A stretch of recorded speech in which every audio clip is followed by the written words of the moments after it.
it appears that the highest states of consciousness, if you may, don't feel. Like, because there's no separation, there's no such thing as what we call feeling, because feeling is emotion. Feeling is in emotion. So it's like a wavelength. And this place doesn't have wavelengths.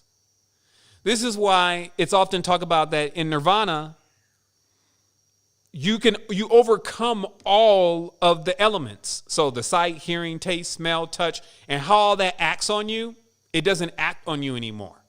You're beyond it. But we should hearken to also that since, let's say, for instance, even when we leave the body, that this may happen anyway, maybe all of the experiences that we're having here should be cherished, no matter what kind of experiences they are. Maybe that the most supreme state of consciousness is already aware that even to experience pain, it had love and then lost. That whole drama and saga is to be desired because they can't have it. They can't reload. Once you've seen everything and you've experienced yourself as everything, you can't reload limitation again. Do you get what I'm saying here? Once you experience the big thing, there's no going back. Have you ever had anything happen in your life where you were never the same again? How many here, by the show of hand, have you ever had something happen in your life where you were never the same again? It was that big. Okay? I think there's a lot of people here saying it had something happen like that. I had something happen like that. I call it the Mack truck. It just hits you, bang.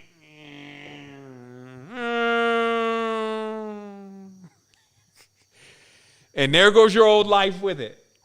And now this process starts where you're a new person. So this happens this happens on the minuscule scale.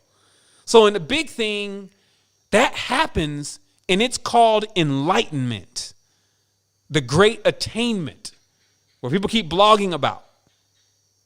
But their conceptions of it are a little strange when you understand, or you even have a taste of it yourself.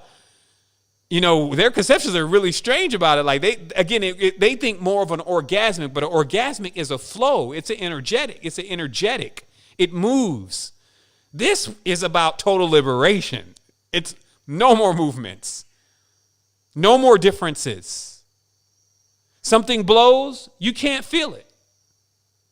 Something burns, no effect. See, look at the CDs. This is what this is interesting. You know, it's almost like you find out that you don't really like your lover anymore. It's like, okay, well, wait a minute. The same thing that I'm cherishing so much is the same thing that I'm questing to be without, whether I'm thinking about it that way or not. That's just what it is. To reach the great attainment means you don't feel anymore.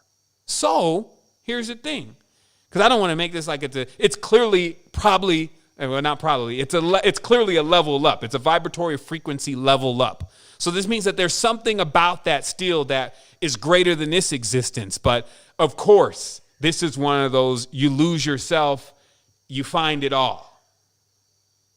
I think one of those rock songs, they said that. I knew these guys had gotten themselves initiated. Like they had whatever is out there, they got into it. And it was no longer them. The thing was singing. And, you know, because good is but evil 180 degrees, the guy said you lose yourself, but you find it all. Okay? That makes perfect sense. That explains it right there. The ego, the ID, the smells, the senses, the data, the parents, the load, all of it is gone. And now what is present is everything. And apparently, in order to perceive everything, you cannot have what we would call feelings. Why? You'd probably be sitting there either crying all day, laughing all day. Imagine looking at you. Ah, yeah. Like, it wouldn't work out. You would be trying to go through all of the motions. That's really what Earth is. Earth is like this multi-faced, multi-experience, triple, quadruple, Googleplex polar being, right? That throws all these waves and frequencies and sounds, and everybody's doing what they want. You got somebody over here meditating on the top of Mount Everest. You got another dude sitting in the pimp spot in the trap in the hood selling dope to kids. You got, damn, I mean, could you get any more vast here with the separations? But who can experience all that at one time? Who could be in all of those roles at one time and even have something like feeling engaged? Nobody. So do you see why now when you start even seeing the picture of the superhumans, you start seeing the pictures of the supreme beings and their vast intellect, it doesn't meld very well with an X-Men or comic book character still running around primping in front of the mirror and trying to use lasers and stuff and talking with Tony Stark. It's like a whole nother thing, a vast stage of consciousness and being and a responsibility of carrying oneself that is like I said, imagine if you never felt anymore. And now you had inherited the responsibility to be able to see everything. And in seeing everything, you no longer could make a judgment or a decision of which one you liked and which one you didn't like. That's not even a part of the construct. So now that we know this, okay, now you can enjoy your life. Now you can see your little petty misfortunes as more sand in the sandbox of the play center called Earth. And that eventually these things too will pass away. And you'll inherit the responsibility of the all without separation. And maybe that's not the next life. Why rush it? Who's rushing in infinity? Maybe that's not the next life to experience nirvana. Maybe the next life is just to experience total orgasm. Maybe the next life is just to experience this all 100x. Maybe the next lives are all part of the process of when you finally say, okay, yeah, go ahead and zap me. Get me out.